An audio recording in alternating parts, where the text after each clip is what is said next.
My name is Lucinda Price. I'm 29 years old, and I live alone in a small apartment just outside the city. The lights in the reception hall were blinding. The music had already stopped, but my ears were still ringing like something inside me had shattered. I sat at table 7, gripping the stem of my champagne glass so tightly I thought it might crack in my hand. At the front of the room stood my mother, Eleanor. She held a microphone in one hand and a thick ivory folder in the other. I had never seen her look so proud, so radiant. Beside her stood my younger sister, Delilah, glowing in her wedding dress like she was the center of the universe. "We wanted to give the newlyweds something truly meaningful," my mother announced, her voice echoing across the hall. "So today, we are giving them the deed to our family home." The room erupted. Applause, cheers, people rising to their feet. Delilah screamed in pure joy and threw herself into my father's arms. He laughed, holding her like she was the greatest thing he had ever created. And me, I didn't move. I couldn't breathe. For 5 years, I had been the one paying the mortgage on that house. Every single month. Money left my account to keep that roof over their heads. I skipped trips. I worked overtime. I gave up pieces of my life so they wouldn't lose everything. But no one in that room knew. To them, my parents were generous, loving, selfless. To them, Delilah was the lucky daughter. And I didn't exist. I stared at my mother's smiling face, and something deep inside my chest finally cracked. Here's a more natural, emotional, and engaging English version of your message. Before we continue, take a moment to subscribe, but only if this story truly resonates with you. I'd also love to know where you're listening from and what the weather feels like where you are right now. Drop it in the comments. I read every single one. This is a fictional story, thoughtfully enhanced with the help of AI to make it feel more vivid and real. Now, get comfortable, take a deep breath, and stay with me until the very end. My name is Lucinda Price. I learned how to be invisible long before I understood what that word really meant. It wasn't magic. It was survival. In my house. There was only enough light for one person, and that person was Delilah. She was 2 years younger than me, but she filled every room completely. When she laughed, everyone listened. When she cried, everything stopped until she felt better. And me, I was the background. I was the furniture. The table that held everything together. The quiet rug that absorbed the mess no one wanted to deal with. I remember one night when I was 12. I came home from school burning with fever. My head throbbed. My throat felt like glass. And I could barely stand. I dropped my backpack in the kitchen, the sound echoing louder than it should have. My mother stood at the counter, carefully decorating a cake, chocolate, Delilah's favorite, earlier that day. Delilah had scraped her knee during gym class. It wasn't serious, just a small red mark, but she had cried about it for hours. "Mom," I said, my voice hoarse. "I don't feel well." She didn't even turn around. "Not now." "Lucinda," she said, focused on shaping a sugar flower. "Your sister is having a terrible day. Her knee is hurting. Go lie down and don't make a fuss." I stood there, swaying slightly.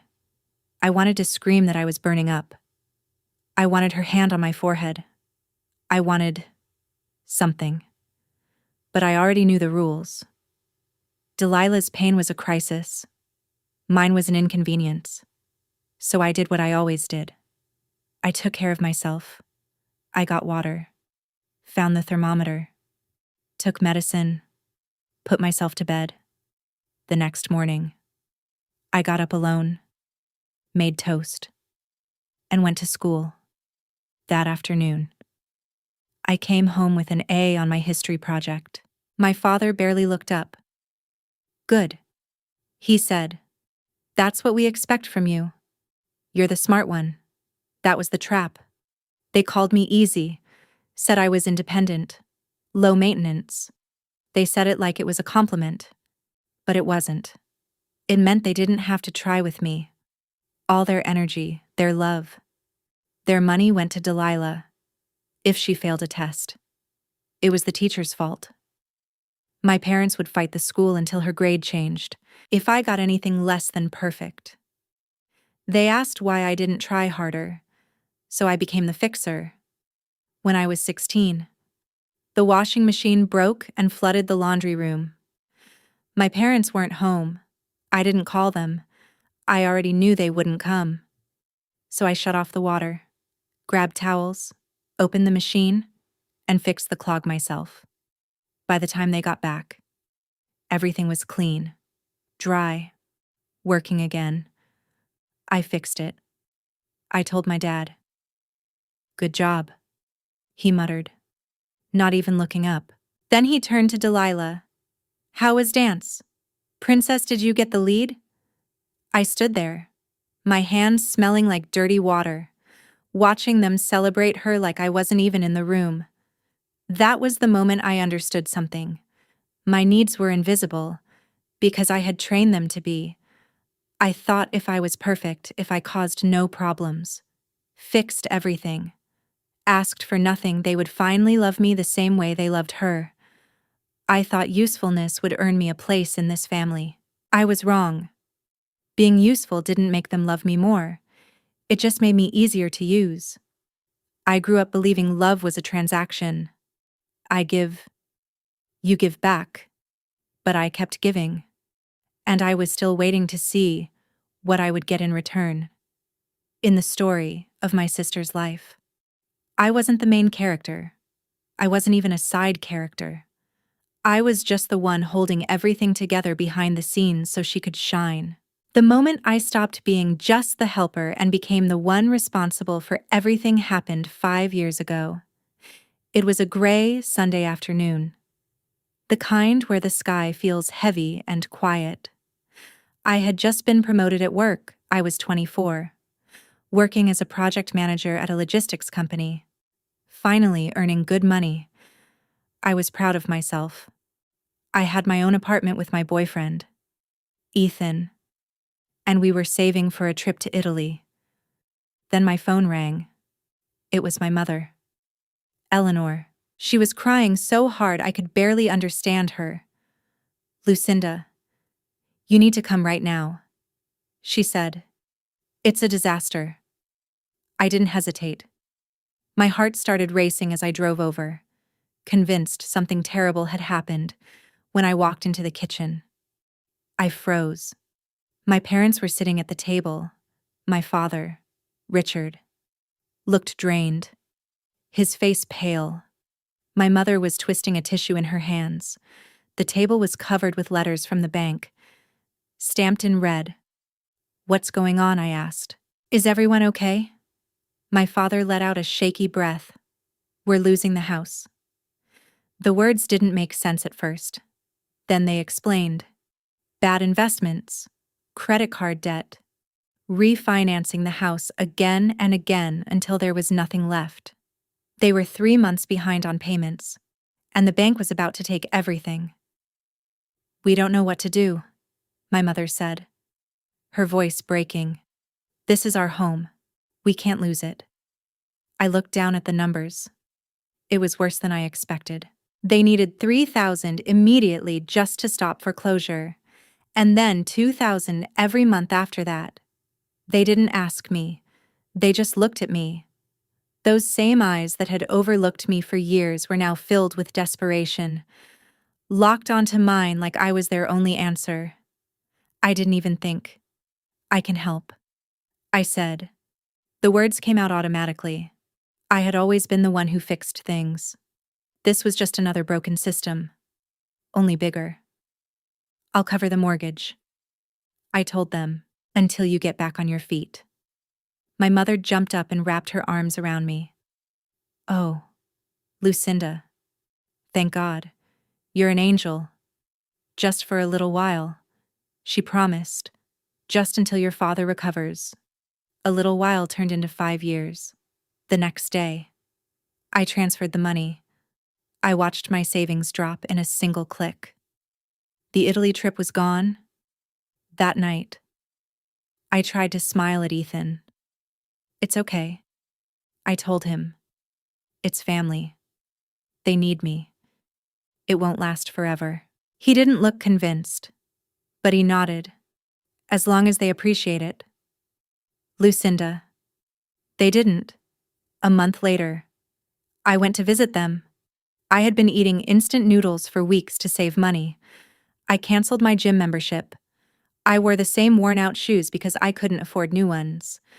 When I walked into their living room, the first thing I saw was a massive new flat-screen TV mounted on the wall. "Do you like it?" my mother asked, smiling brightly. Delilah said we needed something better for movie nights. I felt my stomach tighten. Mom, how did you pay for that? I just covered your mortgage yesterday. She waved her hand like it didn't matter. Store credit. No interest for 6 months. Don't be so negative. Lucinda, we deserve a little happiness. I didn't argue. I swallowed it, like I always did. I told myself they were stressed, that they needed comfort, that this was temporary. Every month, I sat down at my computer and made the transfer. $2,000. Gone with a click. Again and again. That money could have been my future. A house of my own. A wedding. Security. Instead, it became the cost of keeping their life intact. They never once asked if I was struggling. Not once did my father say, "Lucinda, is this too much for you?" They just assumed I would handle it. Or maybe they didn't care where it came from. As long as it kept coming, I stopped traveling. Ethan and I stayed home, cooking cheap meals. I worked overtime just to keep up. I was exhausted in a way that sleep couldn't fix. And still, they lived like nothing had changed. They went out to dinner. They bought Delilah new clothes for interviews. They kept up the image of a perfect, stable family to everyone else. They looked successful. But I knew the truth. I was the one holding everything together, feeding my own future into the fire so they could stay comfortable. And the hardest part wasn't the money. It was the silence. After a while, it wasn't even something they acknowledged anymore. It was just expected. Lucinda pays. Lucinda fixes. Lucinda doesn't need anything. I was financing a life I didn't live, for people who didn't see me, while slowly losing the life I could have had, if I was the shadow. Then, Delilah was the sun, and my parents lived in her light. What hurt wasn't just the money. It was what it meant. It was about who mattered. 2 years after I started paying their mortgage, Delilah finally graduated. It took her 6 years to finish a 4-year degree because she kept changing majors. Trying to find herself, my parents covered everything. Or rather, the money that should have gone toward their debts went to her tuition, her sorority fees, her lifestyle. For her graduation, they threw a huge party in the backyard, the same backyard I was paying for. There were tents, a DJ, catered food, and an open bar. I stood off to the side with a soda, quietly doing the math in my head. At least $4,000, 2 months of mortgage payments. I walked over to my father. "Dad, this is a lot. I thought money was tight." He laughed, already tipsy, and clapped my shoulder. "Relax. Lucinda, it's your sister's big day. She only graduates once." Then came the gifts. They led everyone outside to the driveway. Sitting there was a brand new car, wrapped with a red bow. Not luxury, but new, clean, reliable. Delilah screamed and jumped into their arms. "You're the best parents ever." I felt something inside me go cold. When I graduated, I got a card. Inside was $50. I remembered standing there in my cap and gown, holding it while my mother smiled and said, "You're so capable. Lucinda, we know you'll use it wisely. $50. I glanced at Ethan. His hand tightened around mine. His jaw was clenched. "This isn't right," he whispered. I nodded, but I said nothing. I never said anything. Later that night, I found my mother alone in the kitchen. A car. "Mom," I asked quietly, "I'm paying your mortgage, and you bought her a car." She sighed like I was the problem. "She needs it for interviews. How else will she get a job? You already have everything. Lucinda, you're stable. She's just starting out." I looked at her. I needed help too. She shook her head. "But you didn't need it. You always figure things out. Delilah needs support." That was always the story. I was strong, so I deserved nothing. Delilah was fragile, so she deserved everything. It showed up in small ways too. When Delilah had a breakup, my mother stayed with her for a week, cooking and comforting her. When I had a health scare and needed a biopsy, my mother just said it was probably nothing and told me to call with results. Being the invisible child doesn't destroy you all at once. It wears you down. Slowly, quietly, until you start believing it. Maybe I don't need anything. Maybe I'm built for this. Maybe I don't matter. But I did matter. And those feelings didn't disappear. They built up, sharper every day. I watched Delilah sitting in her new car, honking the horn while my parents laughed like everything was perfect. From the outside, we looked like a happy family, but I knew the truth. I wasn't a daughter in that picture. I was the one paying for it. I was the one keeping it alive. And people like that don't give resources gifts. They use them. Then came the engagement. Delilah met a man named Adrian Cole. He was charming enough. But just like her, he wasn't careful with money. Together, they dreamed big. A fairy tale wedding. My parents, of course, promised to give it to her. "We want to give her everything she deserves," my mother told me over the phone, her voice full of excitement. I closed my eyes. "Mom, you can't afford a wedding like that. You're still in debt. You still owe on the house." "Don't worry about the house," my mother said lightly. "We have a plan." I didn't ask what that plan was. I already knew. The plan had always been me, in the months leading up to the wedding. The spending only got worse. Every time I visited, there were invoices scattered across the counter. The florist alone cost more than I made in a month. The dress Delilah chose was more expensive than my first car. I tried to reason with them. "You're digging yourselves deeper," I said one evening. My father's expression hardened. "Stop being so negative. Lucinda, this is a celebration.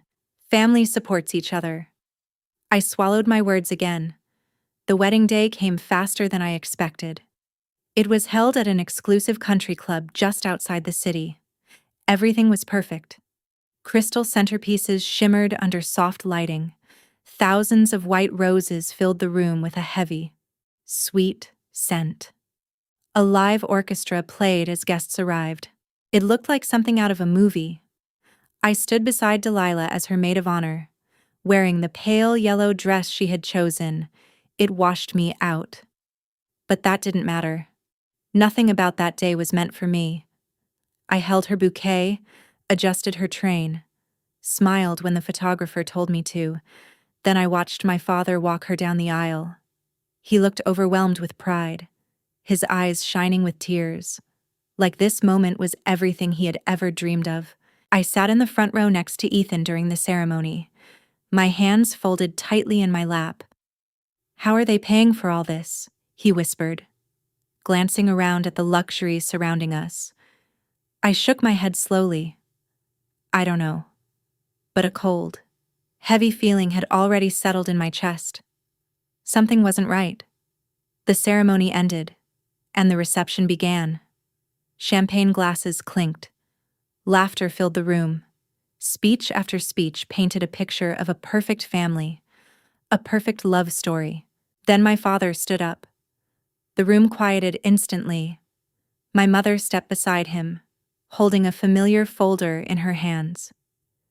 "We have one final gift," my father announced, his voice carrying across the hall. "Adrian, Delilah, we know starting a life together isn't easy. We want to give you a strong foundation." My mother smiled brightly, lifting the folder slightly. "We didn't want to give you something ordinary," she said. "We wanted to give you a future." My breath caught. I knew that folder. I had seen it before. "We are giving you our home," she continued. The words echoed, but they didn't fully register at first. "The deed is yours, completely paid off. It's all yours now." The room erupted into applause. People stood, cheered. Some even wiped away tears. Delilah gasped, covering her mouth before throwing herself into our parents' arms. Adrian looked stunned, overwhelmed. It was perfect. A cinematic moment.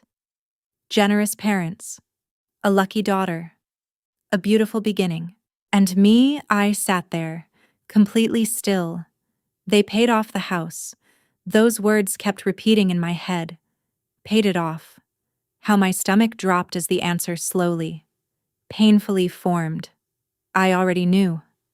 How the question echoed in my mind, but the answer came just as quickly.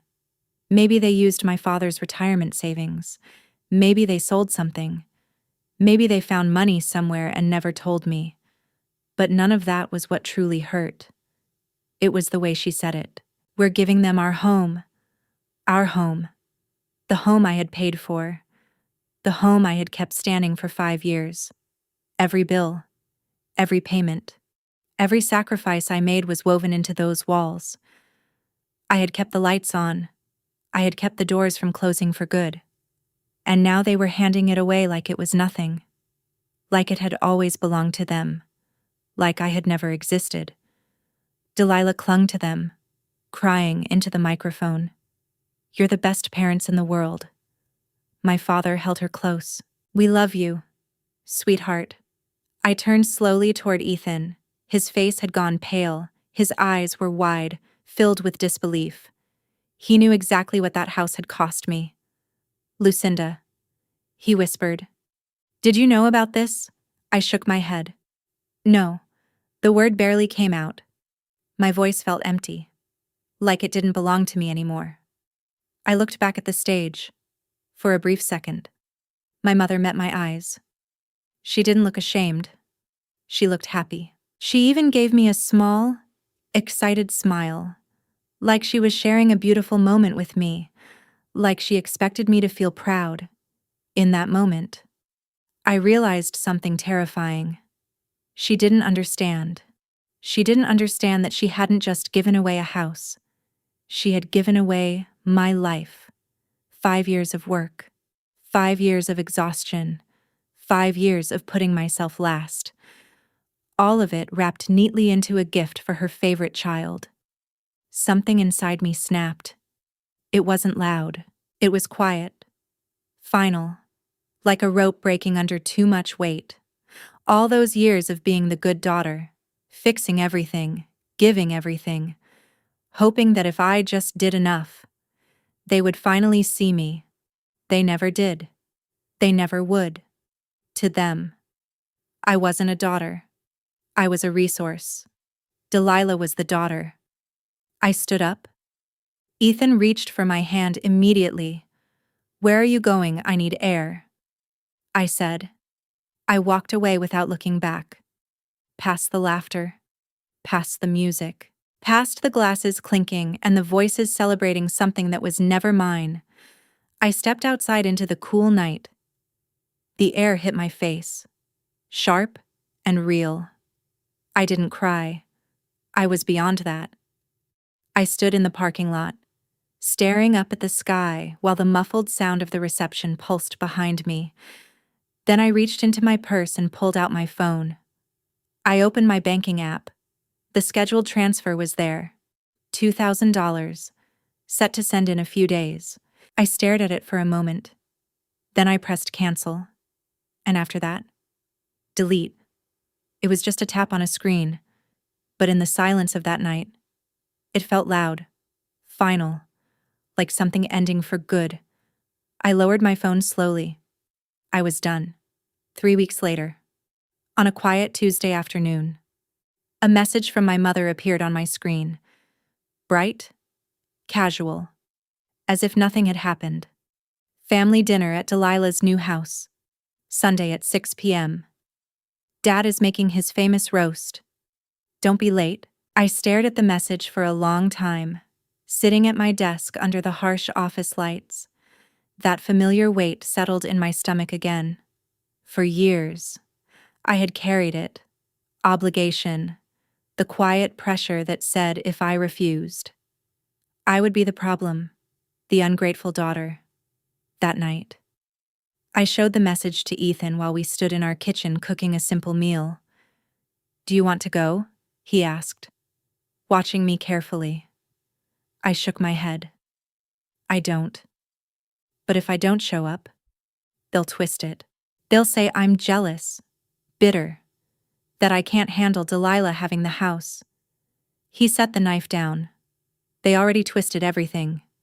Lucinda. But I'll go with you. You won't face them alone. Sunday came faster than I wanted. The drive felt longer than usual. Every street brought back a memory.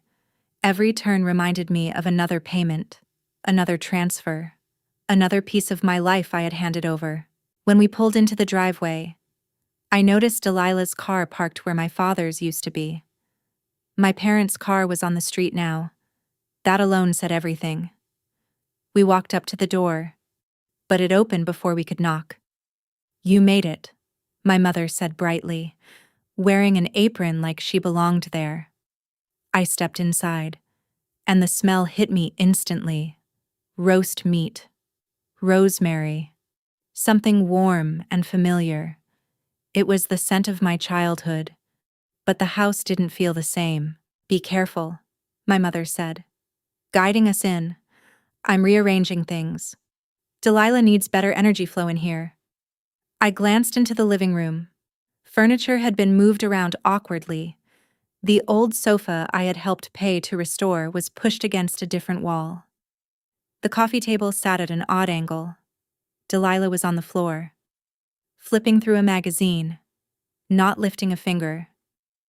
"Hi, Lucinda," she said casually. "Do you like it?" "It looks different," I replied. My father walked in from the kitchen, holding a glass of wine. He looked relaxed, carefree, like someone who didn't have bills hanging over his head anymore. "Lucinda, Ethan," he said loudly. "Welcome, sit down, dinner's ready." We took our seats at the table. The same table. The same place where 5 years ago they told me they were losing everything. The same place where I agreed to save them. Now I was just a guest. My mother brought out the roast, carving it with a flourish. She served Delilah first, giving her the best portion, then Adrian, then my father, then Ethan. Finally, she placed a small, dry piece on my plate. "So," she said, smiling as she sat down, "isn't this nice, all of us together again?" "It's perfect," Delilah said. "Thanks, Mom." I nodded quietly and took a bite. It tasted like nothing. We talked for a while.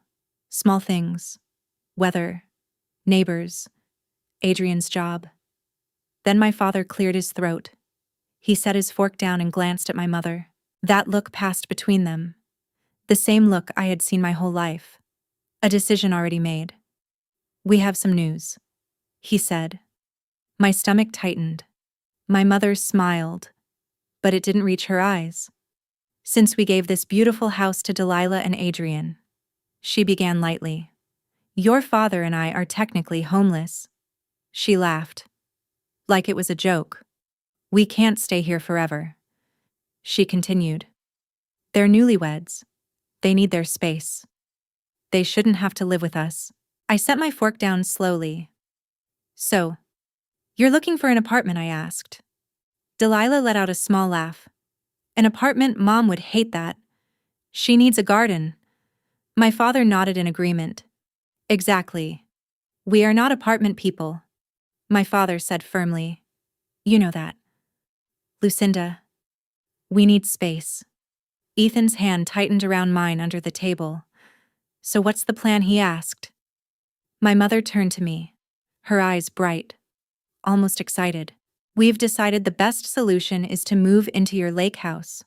She said it casually, like she was suggesting dessert. The room went quiet. I could hear the clock ticking in the hallway. I blinked. I'm sorry. What, your lake house? She repeated slowly. The one by Silverwood Lake. It's perfect. Fully furnished. Quiet. And it has a garden. We can move in next weekend, my father added, sipping his wine. It's empty most of the time anyway. No point wasting it. We'll cover utilities. You'll handle the mortgage and taxes. Obviously, it's your property. They had already planned everything, discussed it, agreed on it.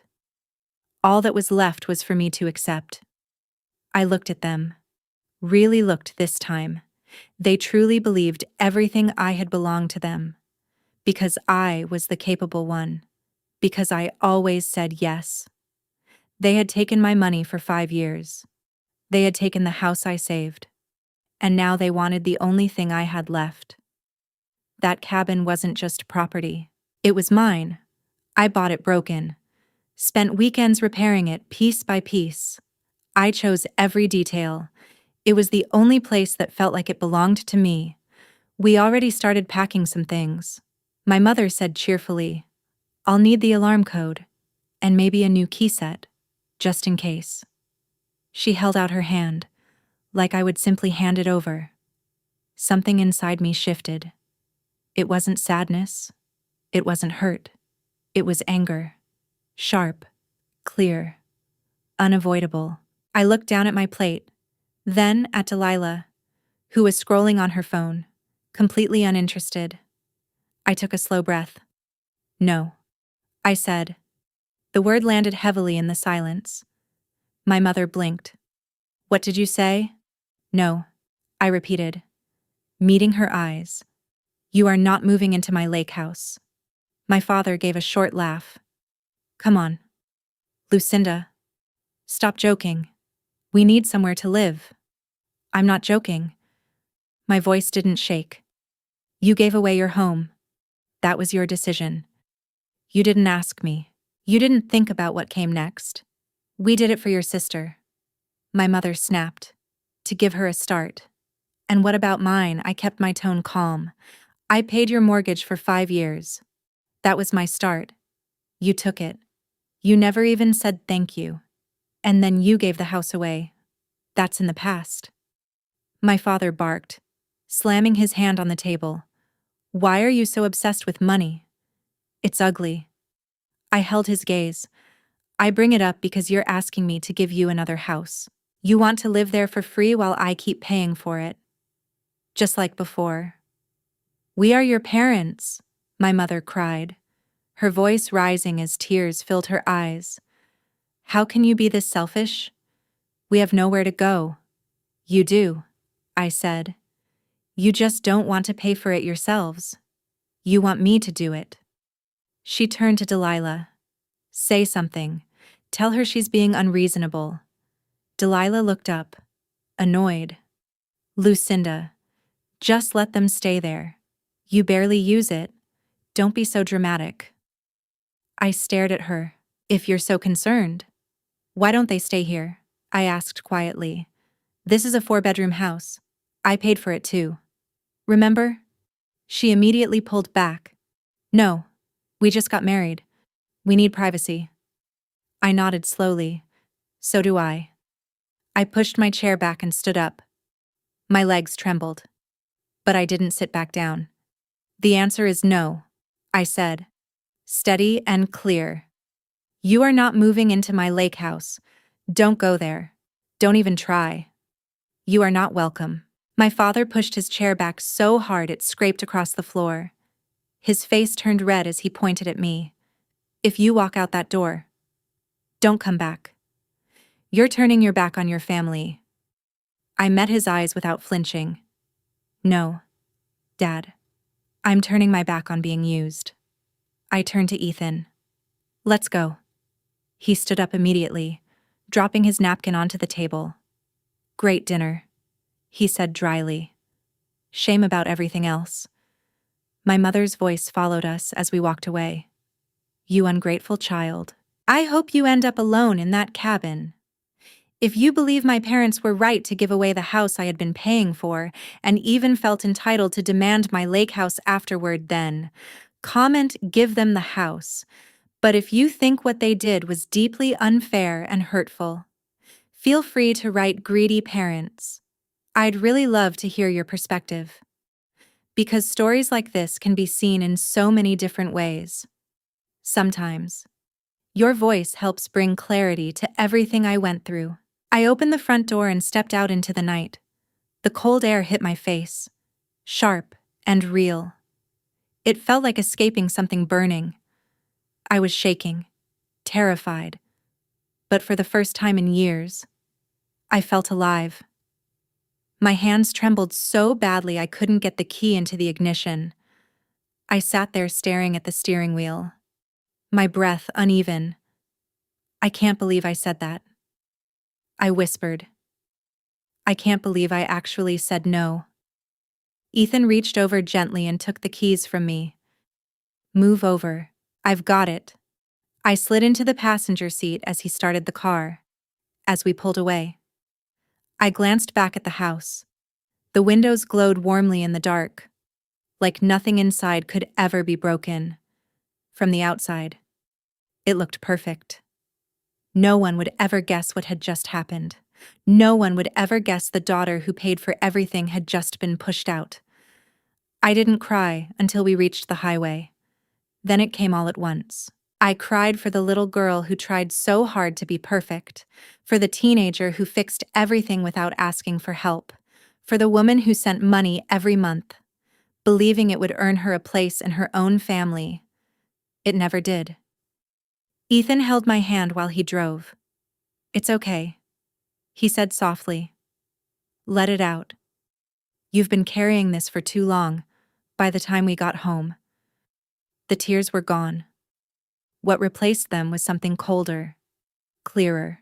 They're not going to listen, I said as we walked into the apartment. They think this is temporary. They think I'll apologize tomorrow and hand over the keys. Then we make sure they can't get in. Ethan replied. I sat down at the kitchen table without even taking off my coat. I opened my laptop. Step 1. My phone. I opened my contacts and selected my mother. I scrolled down and pressed block. Then I did the same for my father. I hesitated for a second when I saw Delilah's name. Then I remembered her voice. Don't be so dramatic. I blocked her too. The silence that followed was immediate. No messages, no missed calls, no guilt waiting on the other end. Step 2. The lake house. I logged into the security system and removed every access code except mine and Ethan's. I deleted the emergency code I had given my parents years ago. Then I changed the main password. They still have an old key, I said quietly. Ethan nodded. We'll handle that. For now, make it impossible for them to stay. I picked up my phone and called the security company. I need to update my account. I told the operator, if the door is opened without the correct code, even with a key, I want the police contacted immediately. Of course. She said, we'll flag the property. Step 3. Proof. I needed to see it with my own eyes. I logged into my bank account and searched transfers to my parents. The screen filled instantly. Page after page of transactions. 2,000.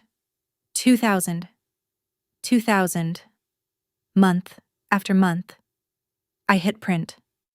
The printer hummed, filling the room with the sound of paper stacking. I gathered the pages and placed them into a binder, organizing everything carefully. When I finished, it was thick, heavy. I opened it and began adding the numbers, one by one. The final total appeared on the calculator, $124,500. I stared at it in silence. That number wasn't just a number. $124,500.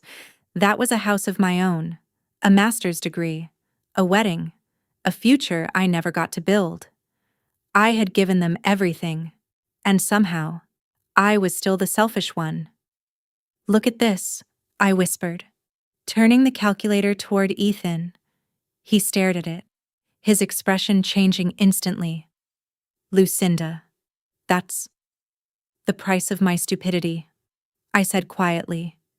He shook his head. "No, that's the price of your love. You tried to help them. You believed in them. That's not stupidity, that's generosity." I knew he was right, but it didn't make it hurt any less. I closed the binder slowly. Then I picked up a marker and wrote one word across the spine. Paid. I placed it on the shelf like something final. "I'm done," I said. "I'm not giving them another cent." The next morning felt different. For years, I used to wake up and reach for my phone, already bracing myself. Another problem, another emergency, another request. That morning, there was nothing. No messages, no missed calls, no crisis waiting for me. I got dressed for work, put on my favorite blazer, and looked at myself in the mirror. I looked tired, but I also looked steady, at work. I moved through my day like normal. Meetings, emails, conversations. And every time my mind drifted back to them, every time guilt tried to creep in, I pictured that binder. I pictured the number. I pictured that dinner. "We need your house." And just like that, the guilt disappeared. 2 days later, I received an email from my father. Subject: Lake House Weekend. "Lucinda, stop being dramatic. We're packing the truck and heading to the lake house on Saturday. Make sure the alarm is off. We'll discuss your behavior when we arrive." I read it twice. He didn't believe me. He still thought I would give in. He was counting on it. I didn't reply. Instead, I forwarded the email to Ethan. Then I forwarded it again to the local police department near Silverwood Lake. I wrote a short message. "I am the legal owner of the property. These individuals have been told they are not permitted on the premises. If they arrive, they are trespassing." I pressed send. This time, my hands didn't shake. I wasn't reacting anymore. I was taking control. Saturday morning felt almost peaceful. I was at the grocery store, standing in the produce aisle, checking avocados like it was the most important decision in the world. It felt normal, calm, exactly what I had been missing. Then my phone rang. Unknown number. I answered. "This is Safeguard Security." A woman said quickly, "Is this Lucinda Price?" "Yes." My heart started to race. "We're receiving a breach alert at your property on Silverwood Lake Drive. The front door sensor has been triggered." Everything around me faded. The noise, the people, the movement. "Did they enter using a code?" I asked. "No, ma'am.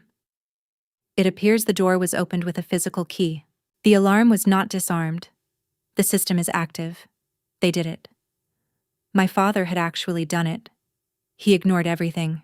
My words, my warnings, my boundaries.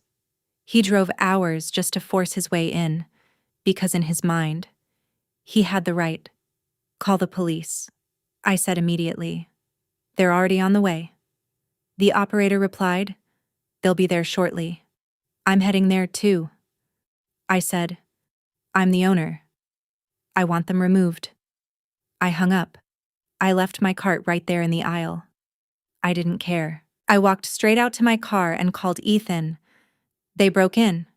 I said, "I'm on my way." He answered without hesitation. The drive to the lake house blurred together. I barely remember it.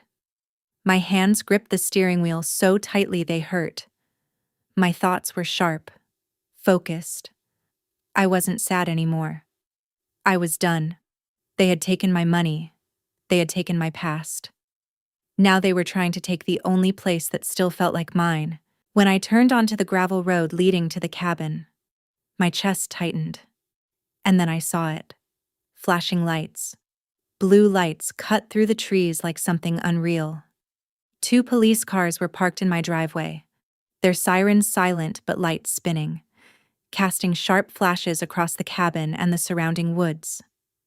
My parents' SUV sat crooked on the grass. The trunk was open. Suitcases were scattered beside it. A cooler leaned against the bumper. They hadn't come to visit. They had come to move in. I parked behind the cruisers and stepped out slowly. The air smelled like pine and dust, but the calm I used to feel here was gone.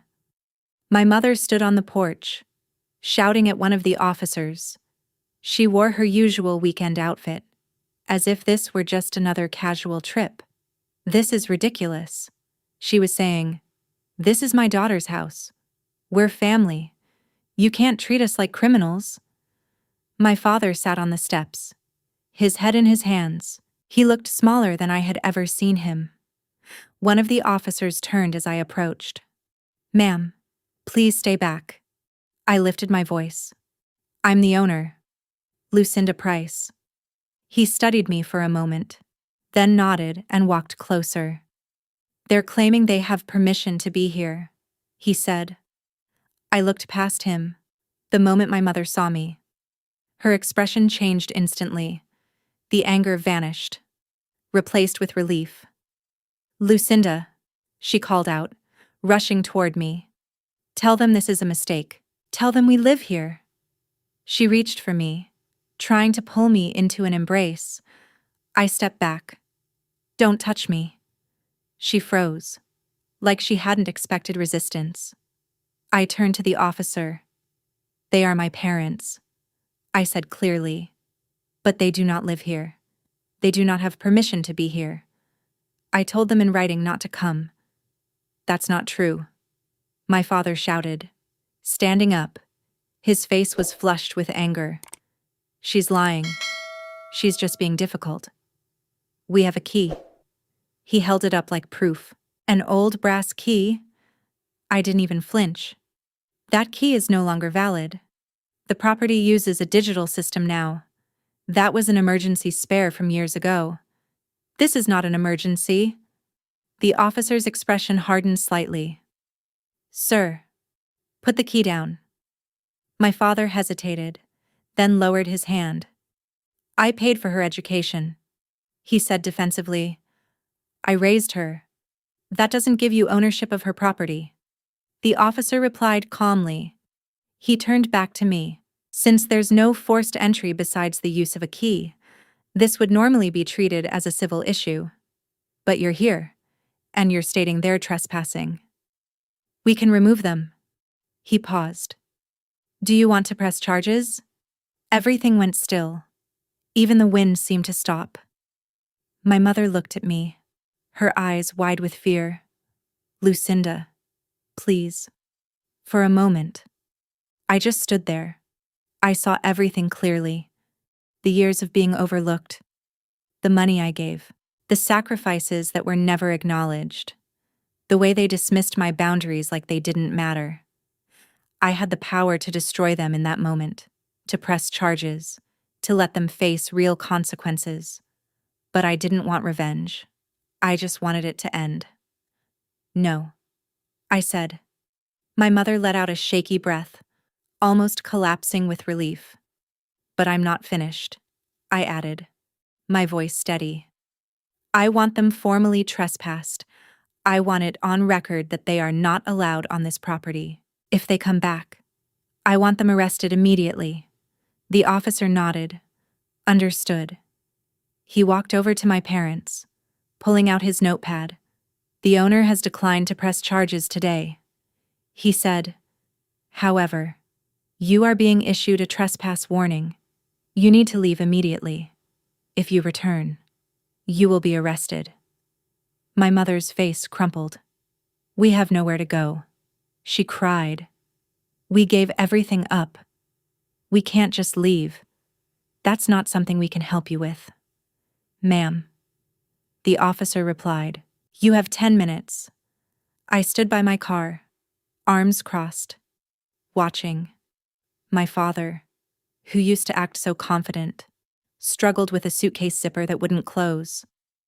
My mother threw clothes into the trunk in a panic, her hands shaking.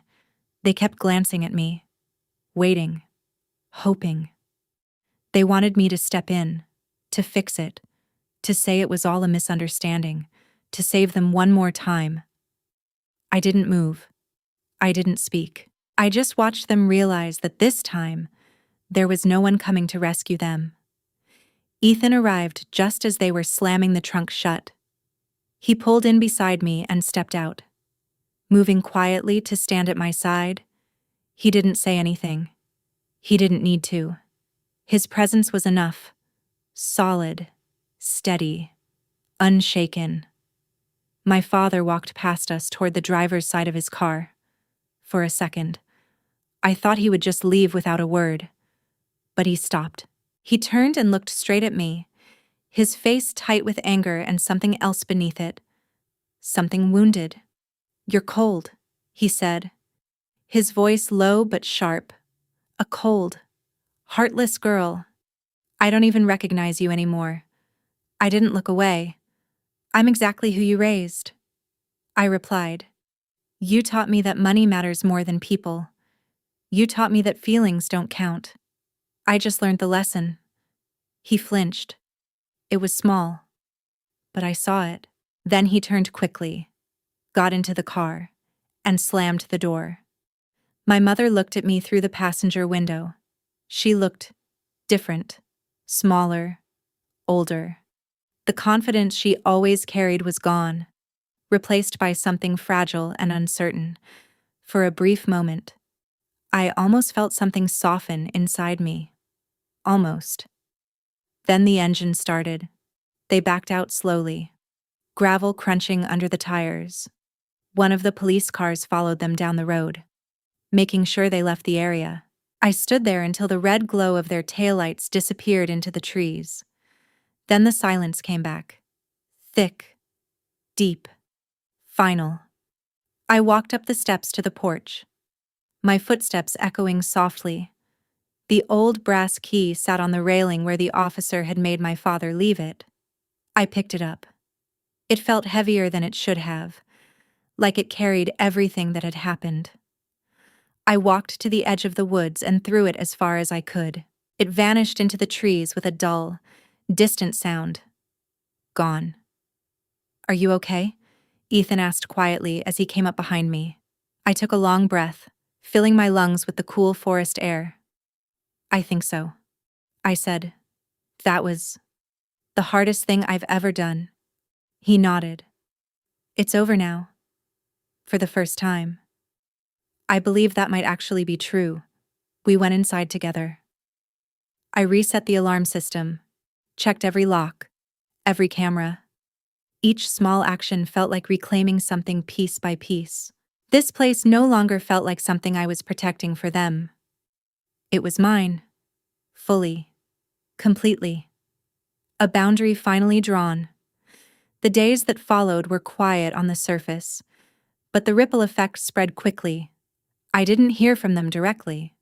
Blocking them had cut off the immediate chaos, but news still found its way to me.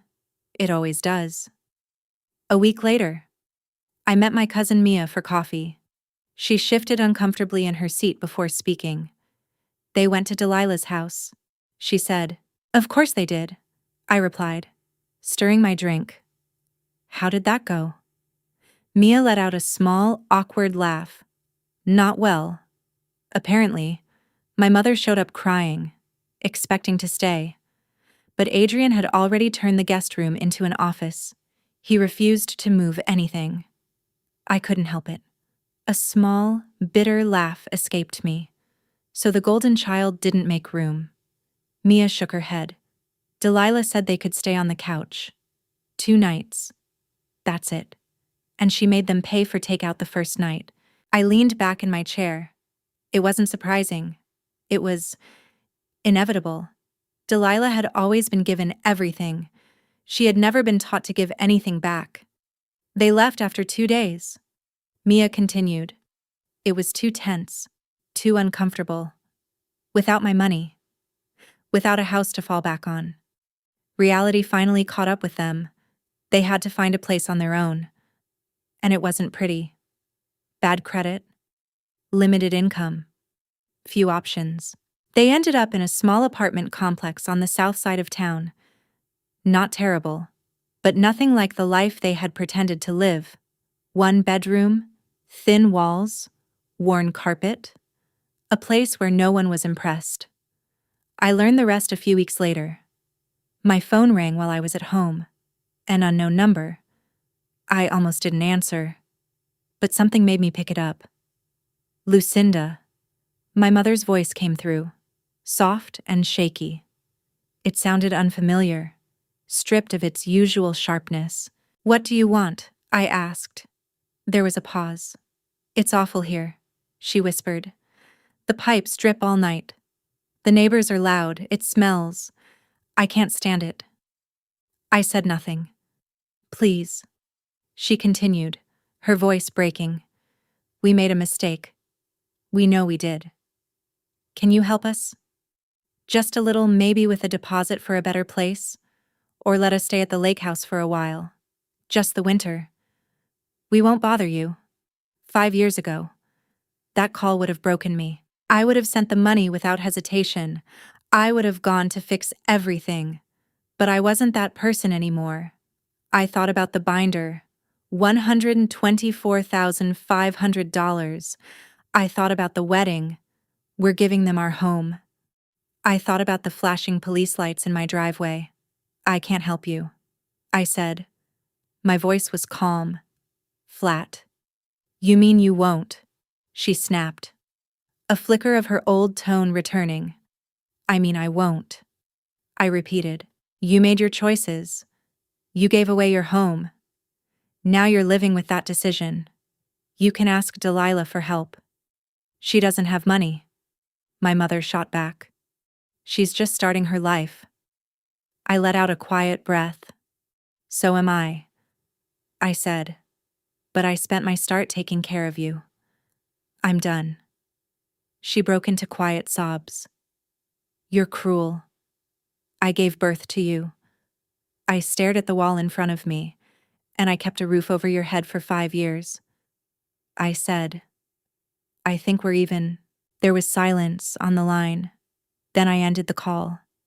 I sat there for a moment, waiting for guilt to crash over me, waiting for regret, but it never came. Instead, there was something else.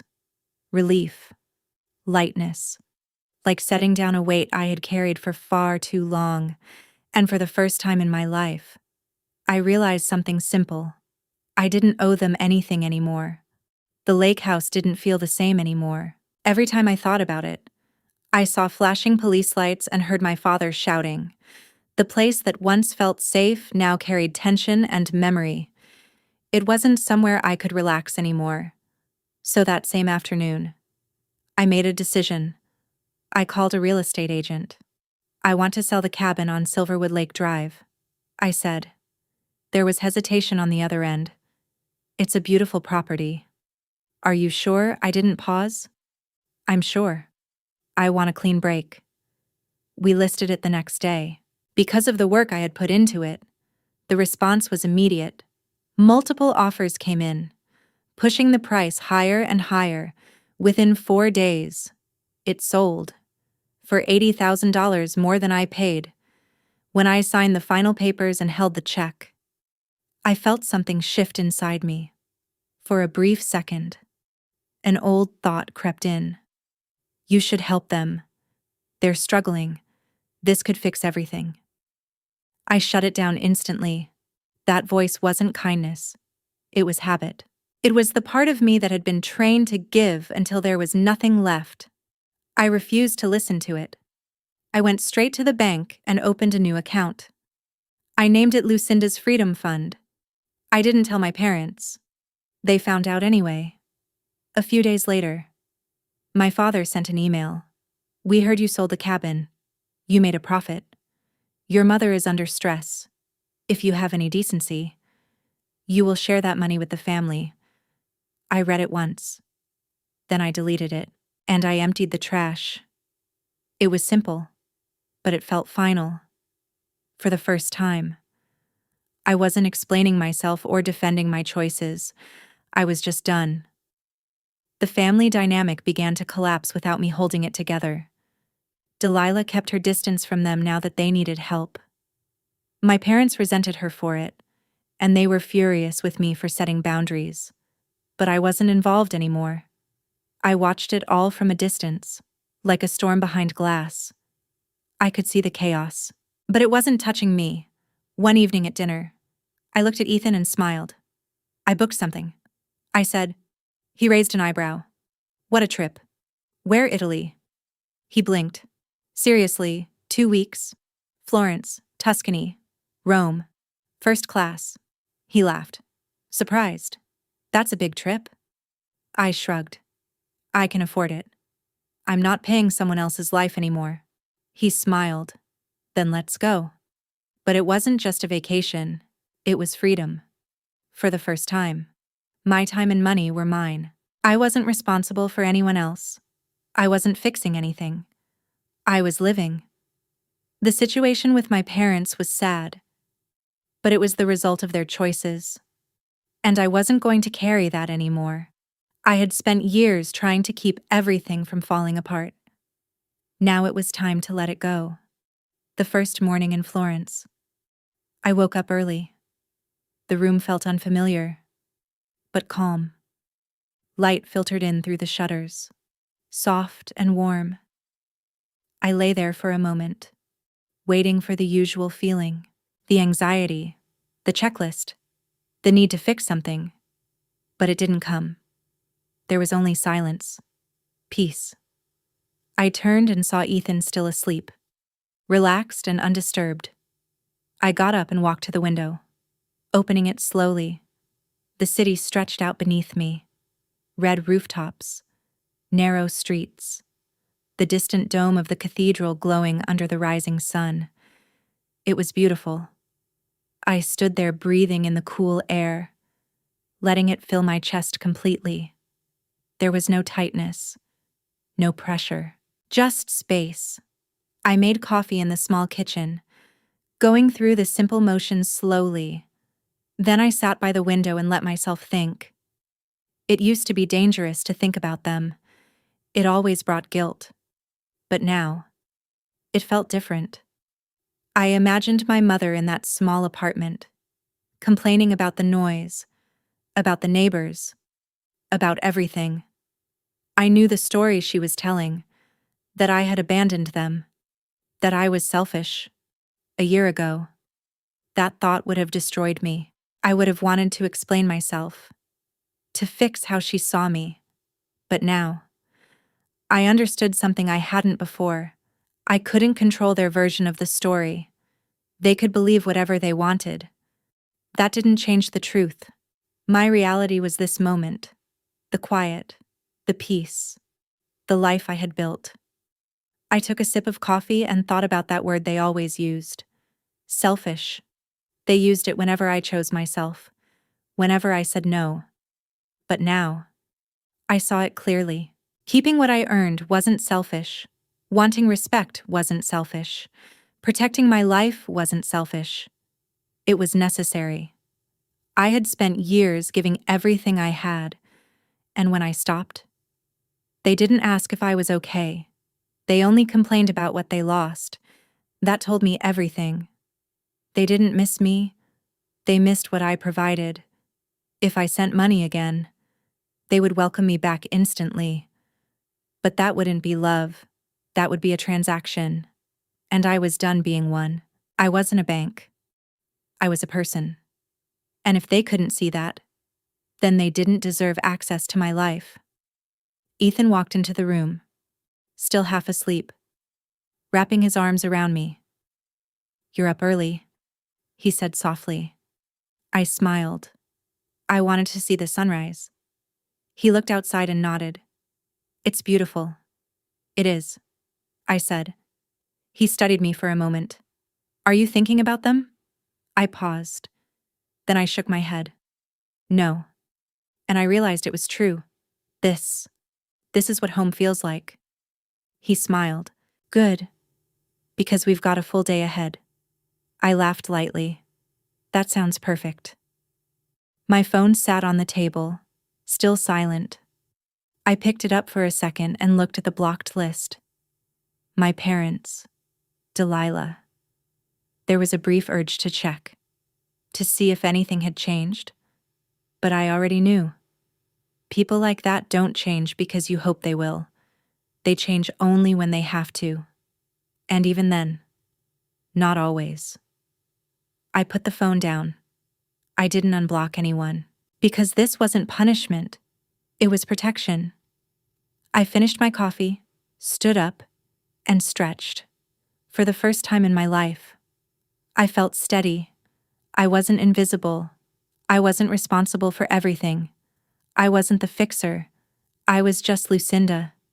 And that was finally enough. Here is your natural, emotionally translated English version. If you would make the same choice as I did, setting boundaries, stopping support for people who only take, and finally putting yourself first, then right. I support you, so I know I'm not alone in this decision.